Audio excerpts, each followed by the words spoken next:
In storytelling, a tragedy portrays a main character who is brought to ruin or suffers great sorrow. Most often, tragedy depicts the return of the past, in which the story world is in a cycle where history repeats itself, though ever so slightly changed. One of the most iconic tragedies in film is The Godfather, the success of which led to a 3-part series. Similarly, Final Fantasy XV portrays a tragedy that leaves us wanting. In this video, we'll reverse engineer the script for The Godfather and demonstrate how Final Fantasy XV adopts a similar style of tragic storytelling.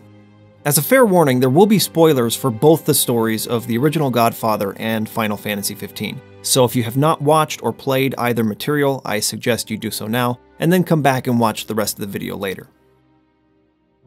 So Angus Fletcher, a PhD professor of English and film at Ohio State University, teaches that the best way to understand how stories are structured is to reverse engineer them. This means identifying the cognitive effect of a script's ending, then reverse engineering the storytelling structure that creates this effect to see how it's used in the body of work. We won't get into too much detail about this technique or storytelling structure as a whole in this video, but by the end you'll at least have a basic understanding of how this works. Right now, all you really need to know are 3 things. First, the cognitive effect, or emotional feeling that the writer creates, is always shown most prominently at the end. Second, the story world, which is the structure of the world that the story takes place in and how it functions, is always introduced somewhere in the beginning. Lastly, main characters always begin in conflict with the story world. Except in some cases, but never mind that for now. With this in mind, let's reverse engineer The Godfather by starting at the end.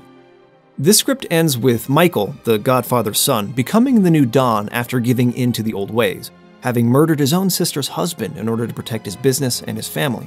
In the final scene, we see Michael in his father's office being accepted in that role as the door shuts on both us and his wife, leaving us in the dark alongside her.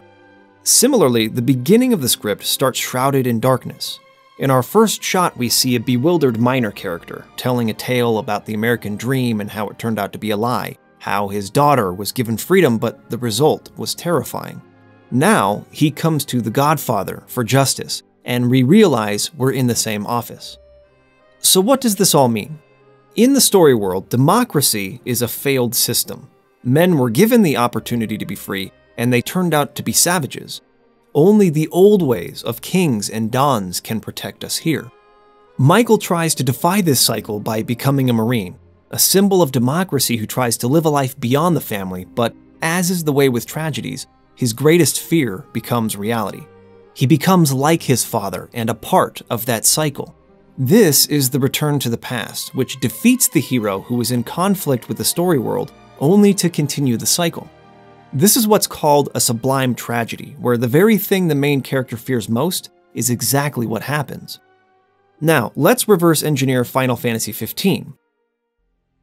This script ends with Noctis, King Regis' son, ascending to his father's throne and giving his life in order to save the world, dreadfully saying a final farewell to those he loves.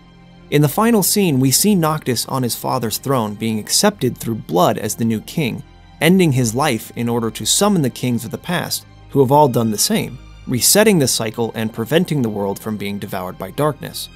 The script actually starts with the otherworldly Ifrit, a minor character who once rebelled against the way of the world and was struck down, but is now a slave to it. Then we see Noctis and his father Regis in conversation as he prepares for a journey. Similar to The Godfather, in this story world, the ideas of freedom have proven unsuccessful. The world is ruled by destiny. The common people don't dictate the world's future, but royals and gods define its parameters by requiring the sacrifice of regal lives, both through duty and death. Noctis struggles with accepting the cycle, showing resistance to his fate.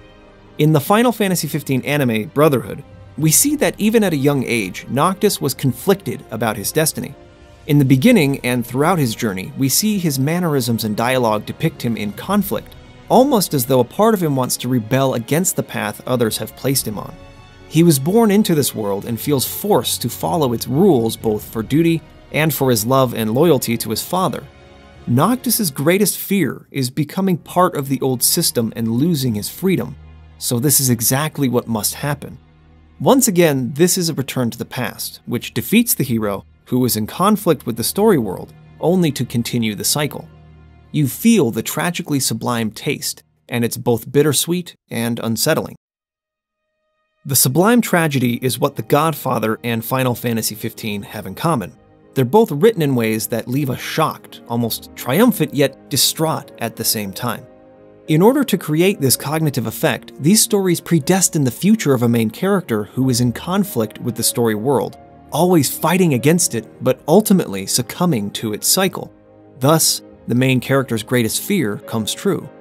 The most compelling effect of the Sublime Tragedy is that the resolution is hinted at from the beginning, and we're taken on a roller coaster of hope and loss, hope and loss, hope and loss, until finally, our hope is shattered as the main character loses and the story world wins. This effect is the reason we feel tear-jerking sympathy as the bond of brothers between Noctis and his companions ends. It's the reason we feel a sense of victory and loss as Noctis meets his end, and it's the reason we feel bittersweet as Michael becomes the Godfather. In the end, we leave with our hearts heavier and a bit broken. The story gives us every sign that this was coming, and yet we wished otherwise till the very end.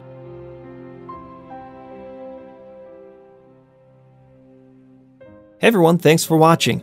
This video was actually written by the newest member of our team, Jay Singh. For those who have been watching the channel for a long time, he's also known as Bob Talon, or Father Beastmas, the guy who sent us our PS4 back in August of 2016. He came onto the team to help us with branding strategy and marketing and that sort of thing, but he also has a huge passion for video games and good storytelling, so every once in a while he'll be contributing to the channel with a script like this one. Let me know what you thought about it in the comments. Please share the video if you found it insightful, and we'll see you again next time.